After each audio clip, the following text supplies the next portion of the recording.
ये कहानी एक सच्ची घटना पर आधारित है।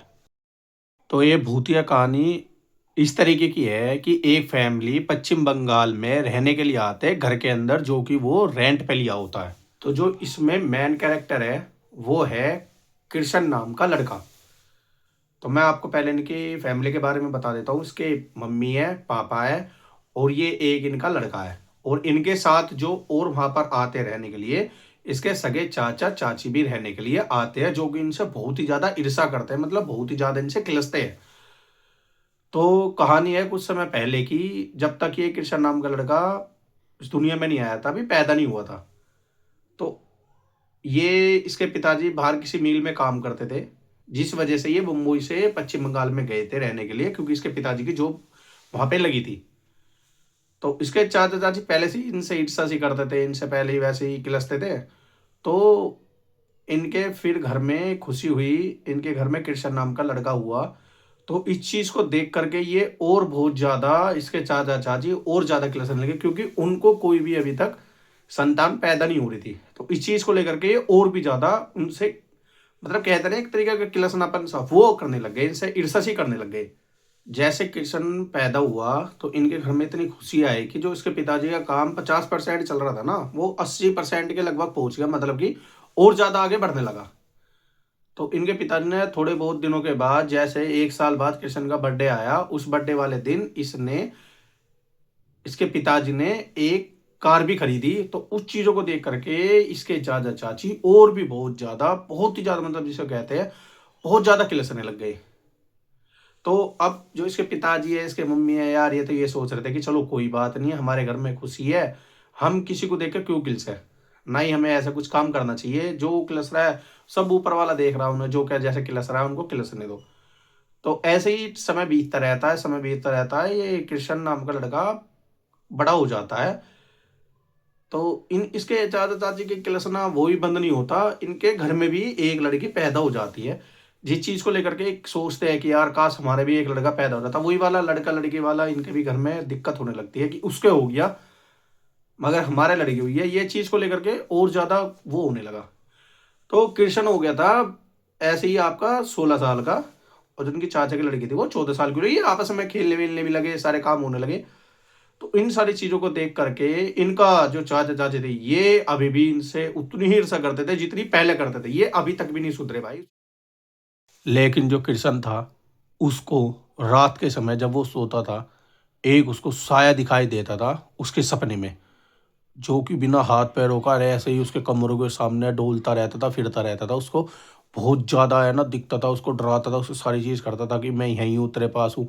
और उसको जैसे ही सपने में मारता था ना, जब वो सो के उठता था, उसको जब भी वही दर्द होता था, जब वो उसको रात को तरफ मारता था उसको जब भी उतना ही दर्द होता था। तो इन सारी चीज़ों को लेकर के इसके घर में भी बहुत ज़्यादा दिक्कत होने लगी। इसकी मम्मी को भी ऐसा हो गया कि जैसे कि कुछ सामान रख देती है, सामान उसको उठा भी लेती है, फिर भी कहते हैं कृष्ण से कि वो तूने सामान देखा। कृष्ण भी अब इन चीजों को देख करके बहुत ज्यादा वो पड़ेगा, क्योंकि यार बड़ा हो गया था, उसको भी समझ आने लगी थी थोड़ी थोड़ी। तो फिर इसके पिताजी आते हैं बाहर से, पिताजी आने के बाद उनको भी ये ऐसे ही ट्रीट करते हैं, बहुत अच्छे से प्यार से सब चीज खिलाते पिलाते हैं। उनको भी क्या होने लगा, उन्होंने अलमारी खोली कपड़े निकालने के लिए। ठीक है जी। उन्होंने अलमारी जैसे खोली कपड़े निकालने के लिए, कपड़े निकाल के पहन के भी बाहर चल दिए। बाहर से तुरंत अंदर आते हैं और कहते हैं मैं अभी अलमारी से कपड़े निकालने के लिए आया था, मैं कपड़े निकालने भूल गया, मैं दोबारा से अलमारी खोल के कपड़े निकालता हूँ। कृष्ण कहने लगा पिताजी आप क्या कर रहे हो, उनको मैं अलमारी में से है ना कपड़े निकाल लो, मैं भूल गया। तो इस चीज को लेकर के भाई कृष्ण है ना बहुत बुरी तरीके से रोने लगा, हद से ज्यादा बुरी तरीके से रोने लग गया वो कि ये मेरे घर में हो क्या रहा है। फिर वो उनके पैरों में पड़ जाता है और रोने लगता है। उनको पिताजी अभी तो आपने कपड़े निकाल करके, अभी अभी आपने कपड़े निकाले हैं और आपने पहने भी है, फिर आप ऐसा क्यों कर रहे हो। तो वो चीज को देख करके उसकी मम्मी भी आती है वहां पे, एकदम चिल्ला के, जैसे वो रोता है उसकी आवाज सुन करके वो भी आते हैं। तो ऐसे ही सब कुछ इनके बीच में चलता रहता। थोड़े दिनों के बाद भाई कृष्ण के पिताजी की तबीयत बहुत ज्यादा खराब हो जाती है, उनको सांस की प्रॉब्लम हो जाती है। तो इसी ही कारण ऑक्सीजन ना मिलने के कारण कृष्ण के पिताजी की भाई डेथ हो जाती है।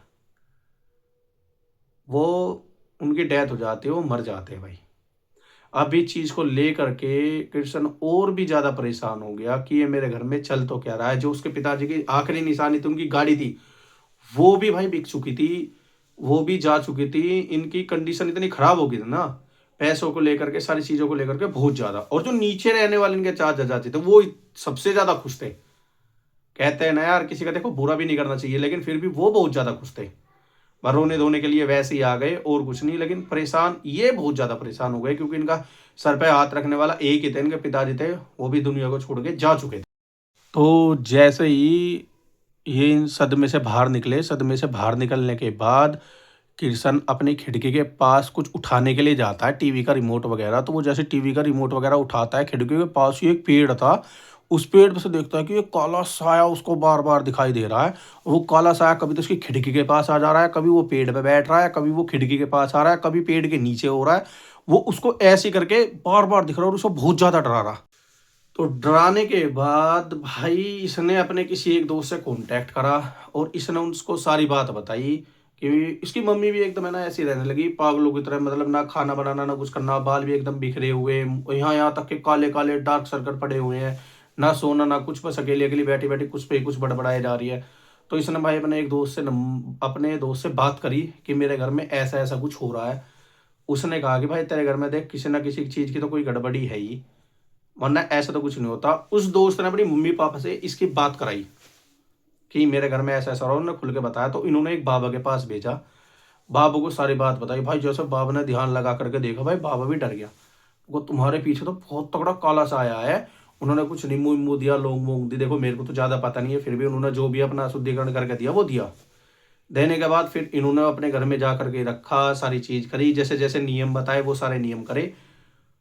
और जैसा इनके साथ हो रहा था ना, सेम उनकी चाची के साथ होने लगा। कहते हैं ना, किसी का बुरा करोगे आपके साथ भी कभी ना कभी उसी तरीके का बुरा होगा।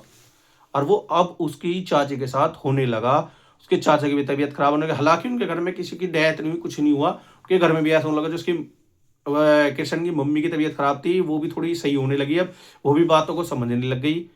वो अब उसकी ज़्यादा ये नहीं पता कि वो अपने हस्बैंड के डेथ के बाद ऐसी हो रही थी या उनको ऊपर कोई कर रहा था, ये बात कुछ पता नहीं थी। फिर भी वो सब है ना ठीक ठाक से रहने लगे, अपना मजे में रहने लगे। लेकिन जो गलत कर रहा था अब वो शायद उनके पीछे हो गया।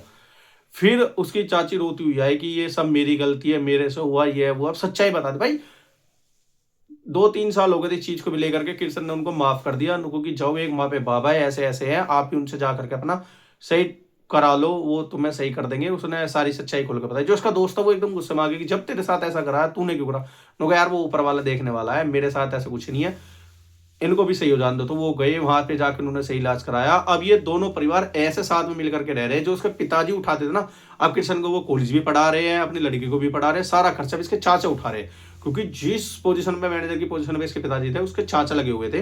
अब उन्होंने कह दी सारी जिम्मेदारी मैं उठाऊंगा, मेरा घर परिवार है, आगे से कभी भी मैं गलती नहीं करूंगा। तो कहानी कैसी लगी भाई, लाइक एंड सब्सक्राइब जरूर करें, सपोर्ट करो यार।